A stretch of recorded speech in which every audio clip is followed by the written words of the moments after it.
एक फकीर और राजा की कहानी। आप सभी की इच्छाओं को नमन करता हूं।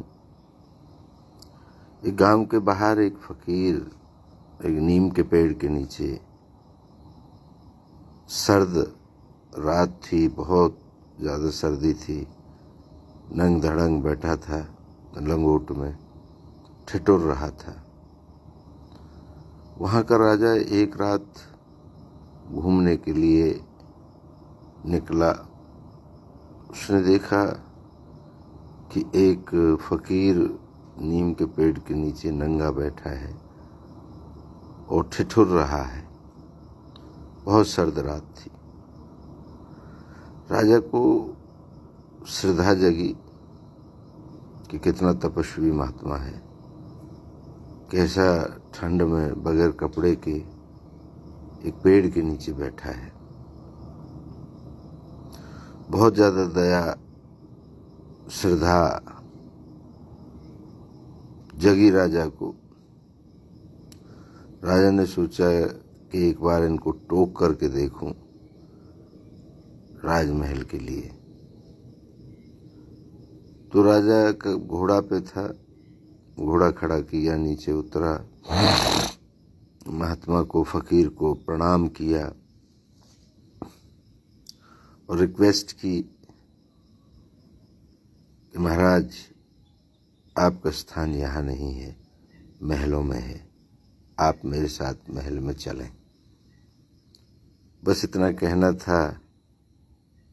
फकीर साधु खड़ा हुआ और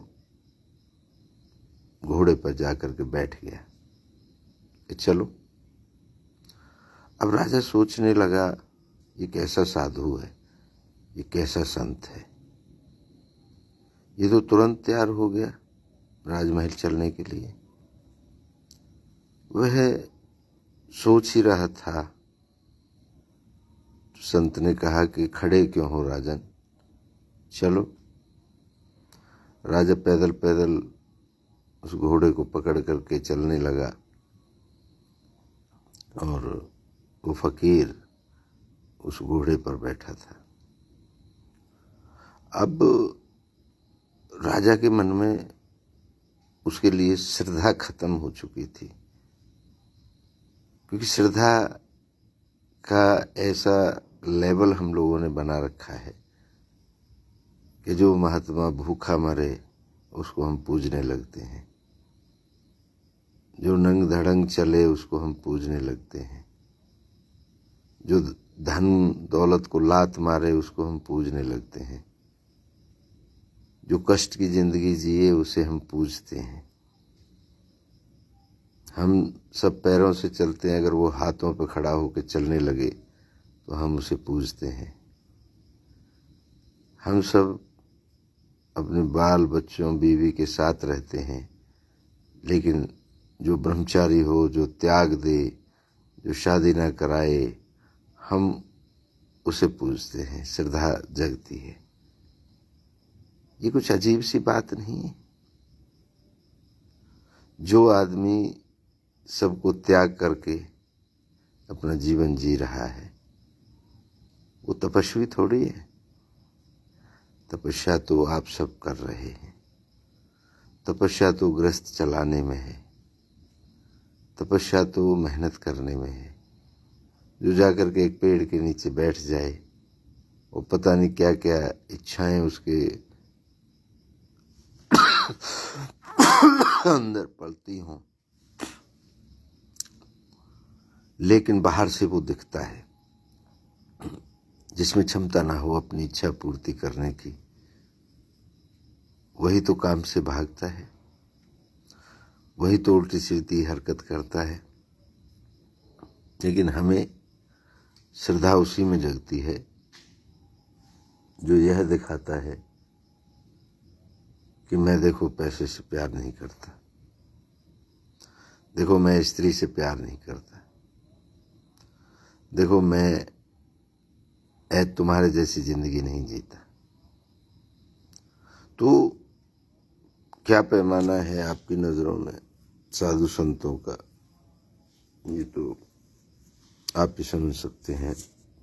लेकिन मेरे अनुभव में संत फकीर लोग उसे ही समझते हैं जो एक टांग पर खड़ा हो जाए, एक हाथ को ऊपर खड़ा कर दे, खड़ा रहे, जो मतलब कष्ट भोगते, शरीर को कष्ट करे, और अपने शरीर को कष्ट वह देता है जो कुछ कर नहीं सकता, जो दूसरे को सुकून और कष्ट नहीं दे सकता, उसी से आप आशीर्वाद लेते हैं।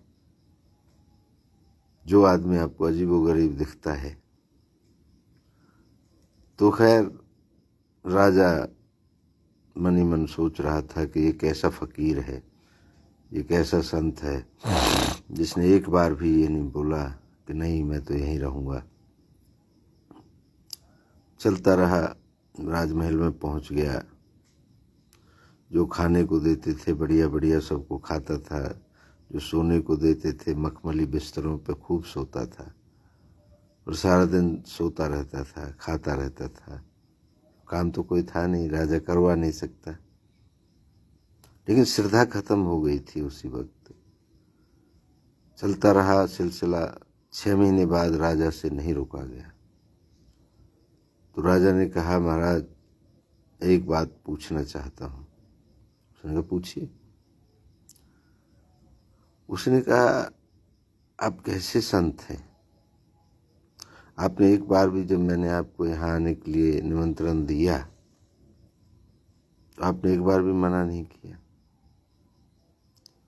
आप बढ़िया से बढ़िया खाना खा रहे हैं, बढ़िया मखमल के बिस्तरों पर सो रहे हैं, कैसे फकीर हैं आप? वह साधु बोला कि यह जवाब मैं वहीं दूंगा, उसी पेड़ के नीचे, वहीं चलते हैं। घोड़ों पर बैठे और उस पेड़ के नीचे जा कर के रुक गए। वह फकीर पेड़ के नीचे उतर करके फिर बैठ गया। राजा को बोला आप बैठ सकते हो मेरे बराबर में। राजा ने कहा नहीं बैठ सकता, मुझे राज्य चलाना है, मेरी बीवी है, मेरे बच्चे हैं, मेरी जनता है। उस साधु ने कहा मेरे अंदर और तेरे अंदर सिर्फ यही फर्क है, तुम महल में रहते हो, महल तुम्हारे भीतर रहता है। मैं महल में रहा जरूर, लेकिन महल को कभी अपने भीतर नहीं रहने दिया। मैं किसी भी पल किसी भी चीज को त्याग सकता हूँ, छोड़ सकता हूँ। आप किसी भी पल किसी भी चीज को छोड़ नहीं सकते। यही मेरे और तेरे अंदर अंतर है। क्या आप छोड़ के अभी इसी वक्त मेरे साथ चल सकते हो? ये नदी है, सामने नदी थी। उसने कहा मैं इसे अब पार करूंगा, आप कर सकते हो मेरी तरह? राजा ने कहा मैं नहीं कर सकता, मैं तो नाव में बैठ के कर सकता हूं। उसने कहा यही अंतर है। आप जब भी जिस भी चीज को त्याग सको, बेशक वो चीज किसी भी परिस्थिति में आप जिंदा रहते हो, लेकिन उसको अपने भीतर नहीं रखना ही संतत्व है। अगर वह आपके भीतर है, आप उसे त्याग नहीं सकते, तो आप सुकून में नहीं रह सकते। संत का पैमाना मैं समझता हूं यही है। ये नहीं है संसार में रह करके संसार को अपना करे, अपना समझे। संसार को कभी भी त्यागने को तैयार हो जाए, किसी भी सुविधा को त्यागने को तैयार हो जाए, वही संत है। जैसी परिस्थिति मिले वैसी में ढल जाए। केवल आपको दिखाने के लिए जी मैं तो 12 साल से खड़ा हूं, मैं तो हाथ ऊपर करके खड़ा हूं, हाथ सूख गया मेरा। क्या है ये? यही संतत्व है? हो सकता है आप हमेशा उनको पूजते हैं, उनके पैरों में झुकते हैं, जो आपके अपोजिट होता है, जो दावा करता है मैं ब्रह्मचारी हूँ, जो दावा करता है मैं बड़ा तपस्वी हूँ, जो दावा करता है मैं बहुत भजन करता हूँ, जो दावा करता है मैं तपस्या करता हूँ। लेकिन सबसे बड़े तपस्वी मेरे दर्शन के अनुसार, अनुभव के अनुसार आप हैं, जो अपने परिवार को भी चला रहे हैं, किसी को खाना भी खिला रहे हैं, समाज के बंधनों को भी निभा रहे हैं, रिश्तों को भी निभा रहे हैं। तो आपसे बड़ा कोई भी मेरे हिसाब से संत नहीं हो सकता और आपसे बड़ा कोई भी तपस्वी नहीं हो सकता। ऐसा हमारा दर्शन लिखता है। जो कर्म करता है, जो ज़्यादा से ज़्यादा लोगों की हेल्प करता है, वही तपस्वी है, वही संत है। तो खैर, इच्छा पूर्ति दर्शन बहुत कुछ ऐसे भ्रम को तोड़ता है जो ढोंग और पाखंड, अंधविश्वास आपके अंदर जो भरे हुए हैं, उनको तोड़ने का काम पूर्व में भी बहुत से ऋषि मुनियों ने ऐसे कार्य किए जो ढोंग और पाखंड के खिलाफ जिन्होंने काम किया। बहुत से महापुरुष इस धरती पर जन्मे, महात्मा बुद्ध जैसे, जिन्होंने ढोंग और पाखंड के खिलाफ काम किया, दयानंद सरस्वती जी जैसे, ये समय समय पर लोग काम करते रहे हैं और करते रहेंगे। ये जो दर्शन है, ये वही काम करेगा, एक अंधविश्वास को खत्म करने का काम करेगा। हम निरंतर तैयारी कर रहे हैं, निरंतर हमारा काम चल रहा है। इच्छाएं पैदा ही पूरी होने के लिए होती हैं, लेकिन आप डर जाते हैं कि ये इच्छा मेरे लिए नहीं है, ये तो बहुत बड़ी इच्छा है जो मेरे अंदर से जन्म ले रही है, उसको दबाते हैं। बाहर के लोगों से डर के उसको दबाते हैं। च्वाइस आपकी है, पूरी कर सकते हैं आप कोई भी इच्छा। काम ही दुनिया के अंदर बस इतना सा है, बहुत ज़्यादा काम नहीं है आपके पास। इच्छा पैदा करना, उसे पूरी करना, यही काम। और ऐसा इस धरती पर कोई भी नहीं है जो अपनी इच्छाओं की पूर्ति के लिए नहीं काम कर रहा हो। कोई ऐसा नहीं है। ऐसा कोई व्यक्ति नहीं है इस धरती पर जिसकी सारी इच्छाएं पूरी हो गई हो। ऐसा कोई व्यक्ति नहीं है इस दुनिया में जो बगैर दो इच्छाओं के मिलन से पैदा हो गया हो। तो ये जिंदगी बड़ी खूबसूरत है, बड़ी आनंददायक है, बहुत आनंददायक है। चॉइस आपकी है कि आप चुनते किसको हैं, आनंद को या परेशानी को। तो अगर आप अपनी जिंदगी को इस तरीके से जीते हैं जैसे मछली जीती है, मछली पानी के बगैर जिंदा नहीं रह सकती, तो आप हमेशा पानी के बगैर जो जिंदा नहीं रह सकती, उसे हमेशा पानी चाहिए। अगर कभी सूखा पड़ गया तो वो जिंदा नहीं रह पाएगी। लेकिन कछुआ धरती पर भी जिंदगी जी सकता है और पानी में भी जी सकता है, इसीलिए वो ज़्यादा लंबे वक्त जिंदा रहता है। मछली का दायरा है, सीमाएं हैं, उसके बाहर नहीं रह सकते।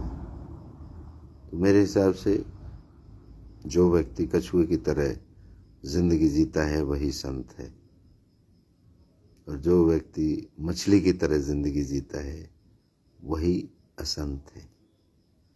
जब भी आप किसी भी परिस्थिति में जीने को तैयार हो जाएंगे तो आपको कोई हरा नहीं सकता, आपको कोई परेशान नहीं कर सकता। पुरानी कहावत मैंने सुनी है, कभी गुड़ घना, कभी एक मुट्ठी चना, और कभी उसको भी मना। तो ये परिस्थितियां हैं, ये बदलती रहती हैं। एक जैसी परिस्थिति जिंदगी में कभी नहीं रहती। तो परिस्थिति बदलने के साथ आप उसमें एडजस्ट कर लें, यही खुशी है, यही आनंद है, और मेरे हिसाब से यही जिंदगी है। क्योंकि एक जैसी जिंदगी से तो आप बोर हो जाएंगे। बदलाव जरूरी है, और बदलाव होते रहना चाहिए जिंदगी में। इस कहानी से आप समझ सकते हैं, आपकी भी रोज अपनी जिंदगी की कहानी अलग अलग परिवेश, अलग अलग परिस्थिति, अलग अलग विचार, अलग अलग इच्छाएं रोज जन्म लेती हैं, और आप उनकी पूर्ति के लिए निरंतर काम करते हैं। तो अभी हमारा सोने का वक्त हो गया है। मतलब अभी जो काम, जो इच्छा हमने रखी थी वो पूरी हो गई है। एक कुछ पढ़ाई करी थी हमने और कुछ पढ़ने लिखे थे, तो वह आज का पूरा कर दिया है। फिर हम सोने चाहेंगे, और फिर आपको फिर अगले एपिसोड में कुछ नई बातों के साथ फिर मिलेंगे। धन्यवाद। आप सभी की इच्छाओं को पुनः नमन करता हूँ। आप सबकी जय हो।